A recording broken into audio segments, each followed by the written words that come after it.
السلام عليكم ورحمة الله وبركاته. قال رسول الله صلى الله عليه وسلم: أنا خاتم النبيين لا نبي بعدي، أو كما قال عليه الصلاة والسلام. প্রিয় মুসলিম উম্মাহ, আজকে আমাদেরকে সাংবাদিকরা অনেক সময় প্রশ্ন করে যে এদেশে অনেক হিন্দু, বৌদ্ধ, খ্রিস্টান সম্প্রদায় আছে, আপনারা তাদের বিষয়ে কিছু বলেন না, আপনারা শুধু কাদিয়ানীদের বিষয়ে বলেন কেন? প্রথম উত্তর হলো, রাসূল করিম সাল্লাল্লাহু আলাইহি সাল্লাম হলেন শেষ নবী। আমাদের আকীদা, আমাদের বিশ্বাস, আমাদের ঈমান, আখির জমানার সর্বশেষ পয়গম্বর হলেন হযরত মুহাম্মদ রাসূলুল্লাহ সাল্লাল্লাহু আলাইহি সাল্লাম।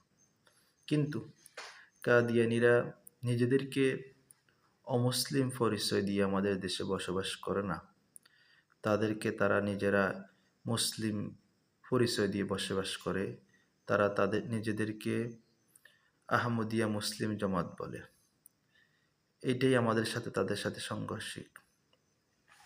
তারা এই দেশে থাকবে, আমরাও চাই, তবে মুসলিম পরিচয় দিয়ে নয়।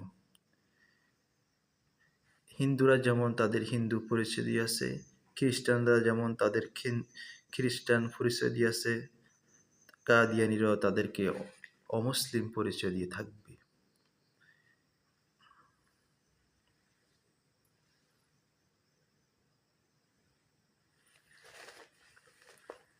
এই কথা অনেকে বুঝেও না বোঝার ভান ধরে।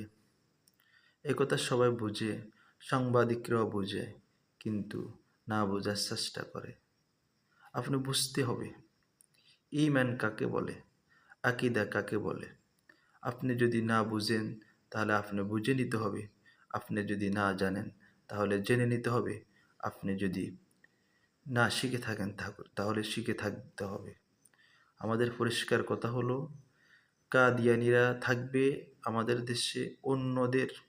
অন্য ধর্ম অবলম্বনে যারা হিন্দু, বৌদ্ধ, খ্রিস্টান, তারা যেমনিভাবে তাদের ধর্মে স্পষ্টভাবে পরিচয় দিয়ে আমাদের বাংলাদেশে বসবাস করে, আমাদের দেশেও কাদিয়ানীরা বসবাস করবে কাদিয়ানী পরিচয় দিয়ে, অমুসলিম পরিচয় দিয়ে।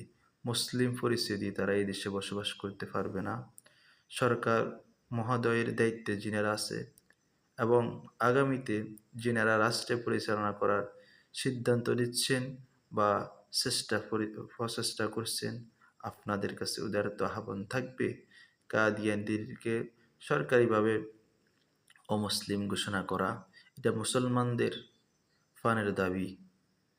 এজন্য আপনারা প্রত্যেকে কাদিয়ানীদেরকে হলো কাফের, যারা কাদিয়ানীদেরকে কাফের মনে করবে না তারাও কাফের, যারা কাদিয়ানীদেরকে কাফের স্বীকৃতি দিবে না তারাও কাফের, যারা কাদিয়ানীদেরকে কাফের বলবে না তারাও কাফের।